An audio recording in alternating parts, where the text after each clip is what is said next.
BJP को हम vote दे चुके हैं और अब बुरी तरह पछता रहे हैं। आप बीजेपी को वोट मत देना, वरना हमारी तरह पछताओगे और तबाह बर्बाद हो जाओगे। एक जुमला है जिसने बीजेपी को परेशान कर दिया है और बंगाल में ऐसा लग रहा है कि बीजेपी के पांव के नीचे से ज़मीन खिसक गई है और अब उनके ऊपर आसमान भी नहीं है। जुमलों पर सरकार बनाने वाली, जुमलों के सहारे इक़्तिदार में आने वाली बीजेपी को राकेश टिकैत और किसानों के इस जुमले ने परेशान कर दिया है और बंगाल में ऐसा लग रहा है कि अब बीजेपी की अभी से उल्टी गिनती शुरू हो गई है। बीजेपी की बॉडी लैंग्वेज ये बता रही है, उनके लीडरों का रवैया बता रहा है कि बीजेपी ने अभी से बंगाल के सियासी मैदान में अपनी हार तस्लीम कर ली है, जबकि अभी चुनाव का फर्स्ट फेज़ भी बाकी है और रिज़ल्ट आना बहुत दूर है। और अगर बंगाल चुनाव बीजेपी हार जाती है तो बीजेपी की यहाँ से एक उल्टी गिनती शुरू होगी और दूसरी रियासतों में भी बीजेपी की जो इमेज है ख़राब होगी, उनका वोट्स कम होगा और शायद 2024 बीजेपी के लिए बहुत महंगा साबित हो जाए।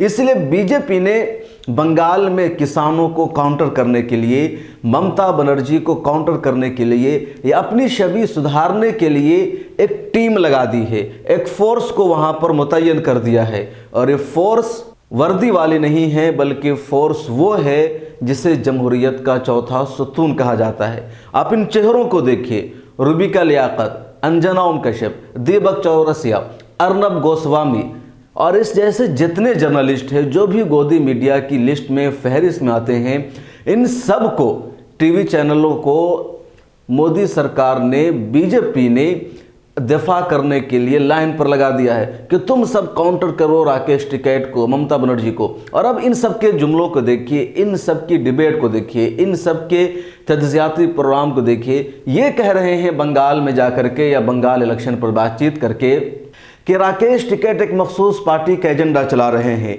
किसान सियासत कर रहे हैं, किसान बीजेपी के खिलाफ जा रहे हैं, किसान कांग्रेस या ममता बनर्जी को फ़ायदा पहुंचा रहे हैं। किसानों के प्रोटेस्ट नहीं है, दरअसल एक साजिश है बीजेपी के खिलाफ। किसानों ने भी इसका खूब जवाब दिया है। राकेश टिकैत की ये जुमला, राकेश टिकैत ने मीडिया से जो बातचीत की है, आप उसे सुनिए। अरे फिर कर देंगे, कोई ट्रैक्टर कोई किराए के आएंगे?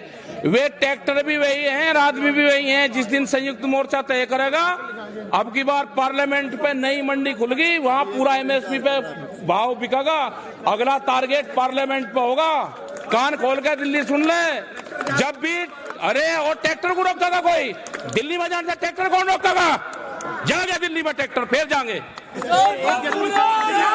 अरे जिस दिन तय होंगे, जिस दिन तय करेगी कमेटी, संयुक्त मोर्चा जिस दिन तय करेगा, वे 3.5 लाख ट्रैक्टर भी वही है और 25 लाख आदमी भी वही है। अगला टारगेट पार्लियामेंट पे फसल बेचने का होगा। पार्लियामेंट पे मंडी खुल गई, पार्लियामेंट पे मंडी खुल गई। प्रधानमंत्री ने कहा कि मंडी के बाहर कहीं बेच लो, तो मतलब पार्लियामेंट की सबसे बढ़िया मंडी लगी। व्यापारी अंदर बैठा और किसान बाहर है, खरीद होगी पक्की। बंगाल की सियासत अपने आप में बहुत अहम है और बंगाल में भी अक्सरियत किसानों की है। और अब राकेश टिकैत और जैसे लोग जब वहां पर पहुंचे हैं तो कहीं ना कहीं बंगाल में जो लोग बीजेपी से किसी हद तक मुतासिर थे या ममता बनर्जी के 10 साल दौरे इक़्तिदार से जो लोग एंटी इनकम्बेंसी की वजह से बीजेपी की तरफ जाना चाह रहे थे, खबर ये आ रही है कि वो भी रुक रहे हैं, क्योंकि किसानों के पहुँचने का भारी असर पड़ रहा है और इसी असर की वजह से बीजेपी को मजबूर होना पड़ा है और मीडिया का एक नया रुख उन्हें वहां निकालना पड़ा है। राकेश टिकैत और उनकी टीम बंगाल पहुंच चुकी है और बंगाल में सबसे पहली महापंचायत उन लोगों ने नंदीग्राम में की। नंदीग्राम वही विधानसभा है, वही असेंबली हलका है जहां से ममता बनर्जी चुनाव लड़ रही है। और पिछले दिनों ममता बनर्जी पर एक हमला भी किया गया था। यह हमला किन लोगों ने किया था अभी तक पता नहीं चल पाया है। ममता बनर्जी का साफ इल्ज़ाम है कि हमारे साथ ये साजिश की गई, हम पर जानबूझकर हमला किया गया। इसमें कई मरतबा भाजपा के विधायक और एमपीओं का भी नाम सामने आया है। सच्चाई क्या है, यह रिपोर्ट अभी आना बाकी। हालांकि रिपोर्ट में यह भी कहा जा रहा है कि वहाँ पर जो हुजूम था उसी की वजह से ऐसा हो गया था। बहरहाल बंगाल में बीजेपी की सियासी जमीन अभी से खिसकनी शुरू हो गई है। बंगाल में भी किसानों का असर रसूख है। बड़ी तादाद बंगाल में किसानों की है, गरीब आवाम की है। और वहाँ जब वेस्ट यूपी के किसान पहुँच रहे हैं, हरियाणा के किसान पहुँच रहे हैं और ये डायरेक्ट ये मैसेज दे रहे हैं कि हम किसानों ने बीजेपी को वोट दिया, उनको सपोर्ट किया, लेकिन बीजेपी हमारी ही बात नहीं मान रही है, तो कहीं ना कहीं बंगाल के वो किसान जो किसी हद तक बीजेपी के साथ जुड़े थे वो भी इनसे कटेंगे, उन पर असर पड़ेगा। और ख़ास तौर पर राकेश टिकैत जैसे लोग जो बड़े बीजेपी के भक्त रहे हैं, इनकी वजह से उनका जहन खुलेगा।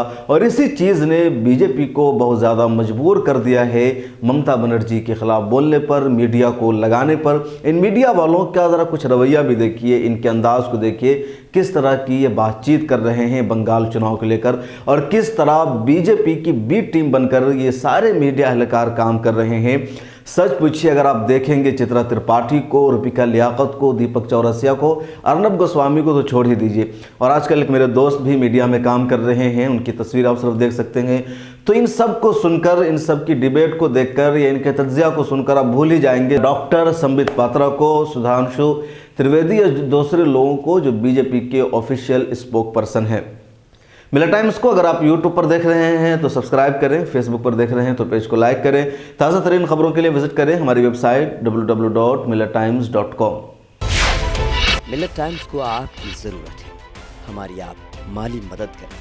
हर महीने सिर्फ 100 रुपये और 1 साल के लिए 1 साल सिर्फ 1000 रुपये। रकम भेजने के लिए यहाँ दिए गए फ़ोन पे, गूगल पे और पेटीएम नंबर का इस्तेमाल कर सकते हैं।